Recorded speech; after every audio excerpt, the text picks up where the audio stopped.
All right, so it's another brisk morning, and I've already had my energy drink. So what do you say? Let's go find some snakes, huh?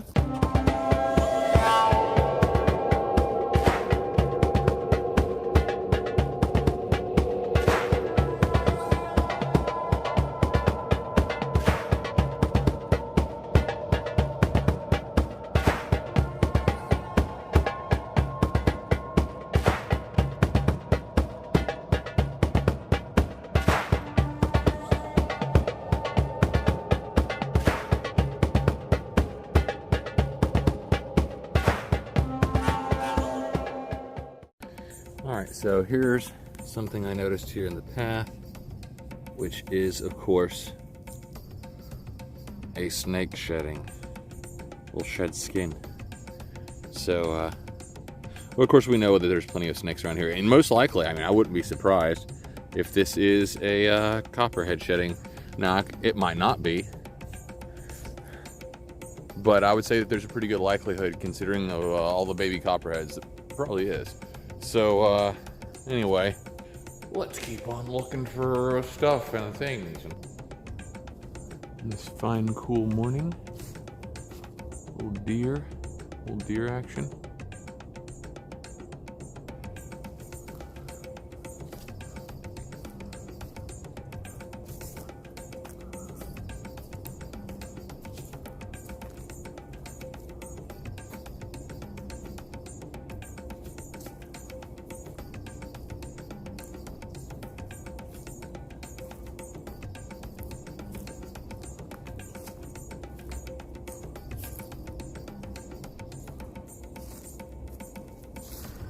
Oh, a couple deer, look at that. Pretty cool. You guys looking over here at me like, yeah, what's your problem, buddy? We're just deering it up over here. Just hanging out with my deer over here, and what's your problem?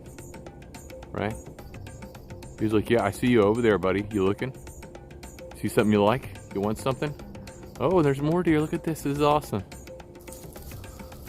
He's like, okay, never mind. I see you just, yeah, never mind. Yeah, I was gonna attack you, but then, you know, I had like some laundry to take care of, so, you know.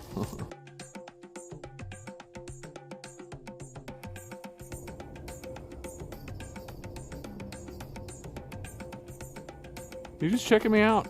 I don't want to get attacked though, because, you know, deer can actually attack. And maybe people aren't all aware of the likelihood that deer can attack. You're more likely to get attacked by a deer than bit by a venomous snake, you know? So, which is true. I don't know if people know that out there, that you're more likely to get attacked by a deer than you are to be bitten by a venomous snake. So, yeah. Anywho, bye deer. I can honestly say I don't think I've ever been mean mugged by a deer before, but, you know, it's the first time for everything, right?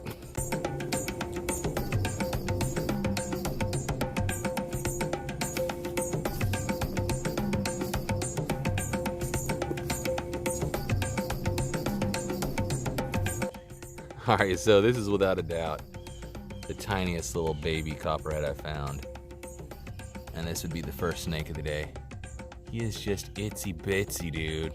Itsy frickin' bitsy. Let me show you. Well, bam.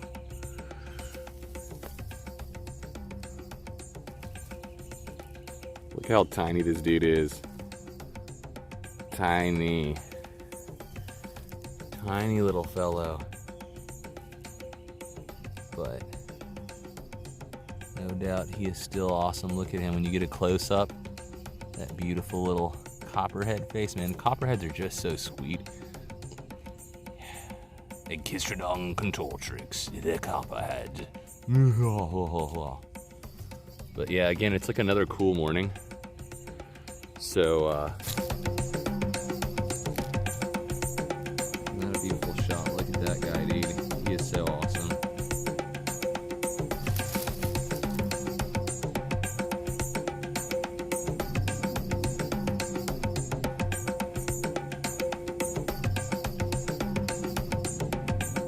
Those guys are so awesome. Now, one thing I haven't really spoke about is you know, I mean, of course I said they have hemotoxic venom before, but I've never really said what the effects of getting bit by a copperhead really is. Now, if you get bit by a copperhead, what's going to happen is, you know, you're going to get swelling, pain, you can get blistering, beyond that, vomiting, diarrhea, you can have difficulty breathing, your breathing may even stop. So,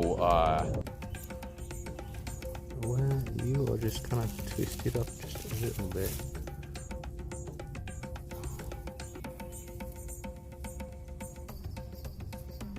This little guy, puts him out here for just a second.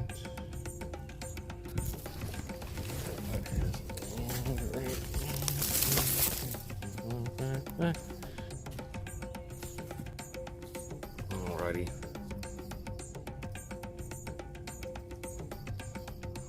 This little dude. So what I'm gonna do with this little dude is just put him right back under his log.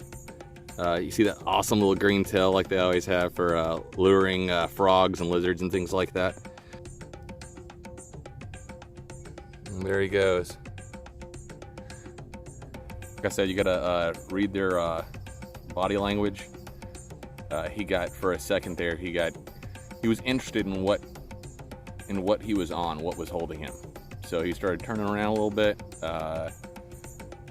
He didn't seem to have any kind of inclination to bite, and again, this is another cool morning, but so we're talking below his normal temperatures of operation, but it would be dumb to just sit there and watch him turn around towards my hand and just go, he probably won't bite.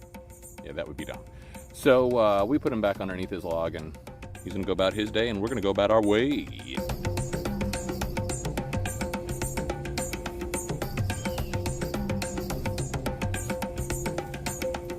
Alright, so check this out. This was not how I found it. I found it underneath this log here, but it's a little skeleton of a snake. That's pretty interesting. I'd say that's the first time I found the skeleton of a snake out here. Although I did one time not too long ago, I did find a baby copperhead that was dead, was eaten by ants. By now it's probably a skeleton. Yeah. Anyway. Alright, see. It's our second copperhead of the day. And this one has more of that kind of reddish brown look to it, which I really like these guys with a little reddish brown on them. I mean, he was right underneath this log here. You always got to make sure that when you're on the ground like this, that you are not also sitting above yet another one, because sometimes they're pretty close together, honestly. I do see that.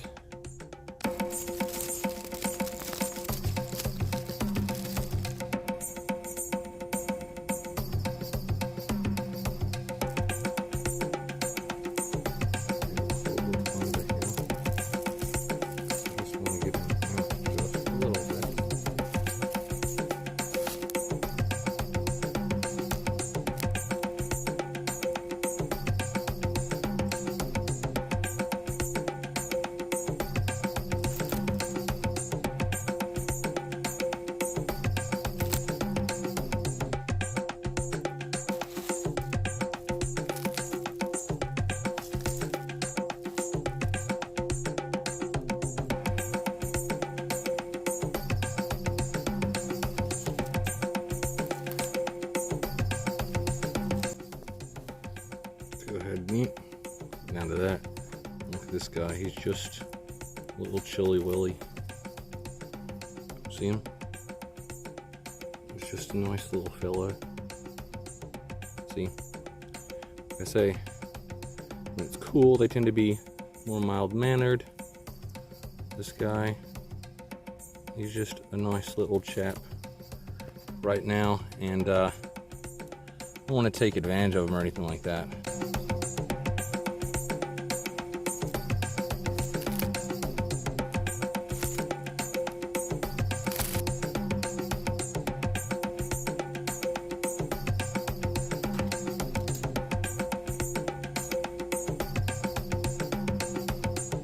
Just such a nice little gentleman.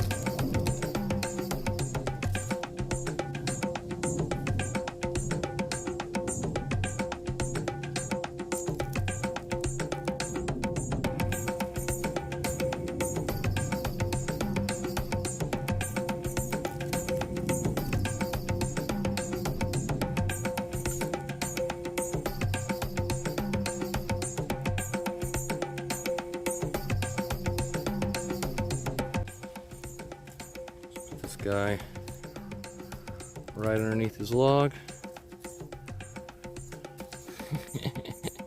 Alright, we're just gonna let him go about his business. He was such a proper little gentleman, wasn't he? Love it when I can find a nice scaly gentleman like that just to hang about with for, you know, a moment or two. But anyway, seriously though.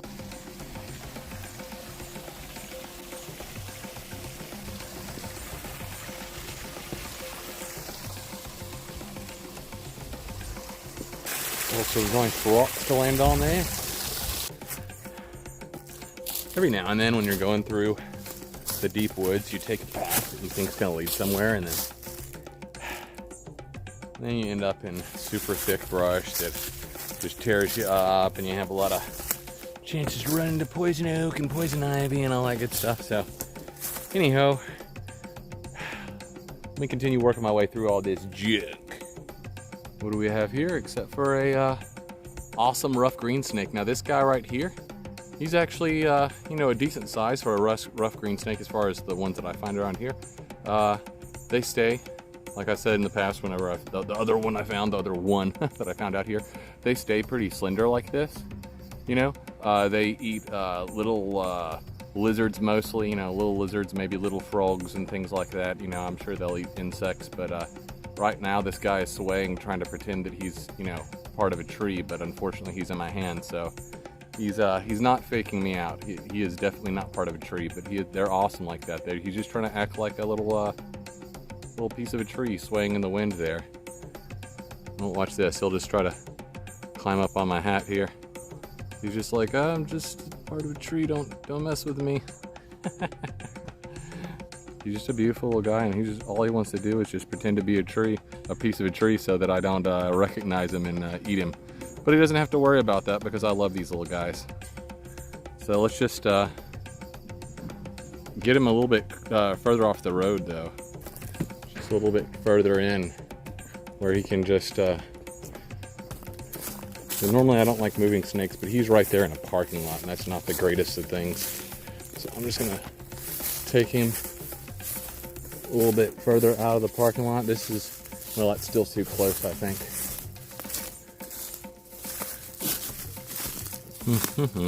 Just going on a trek with our little dude. Going on a trek with our little dude. Look at my little buddy. He's just hanging out with me.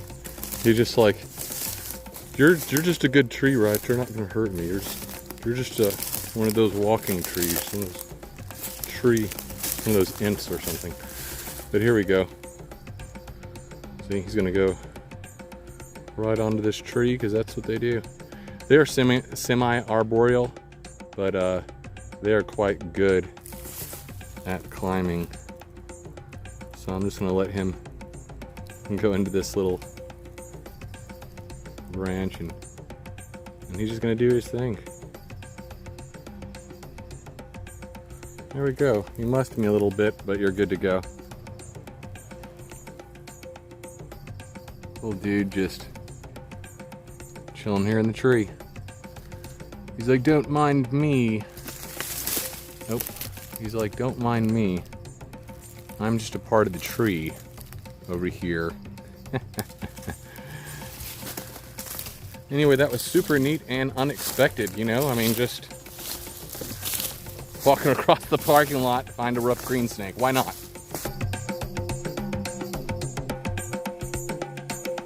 What a nice scaly little gentleman there.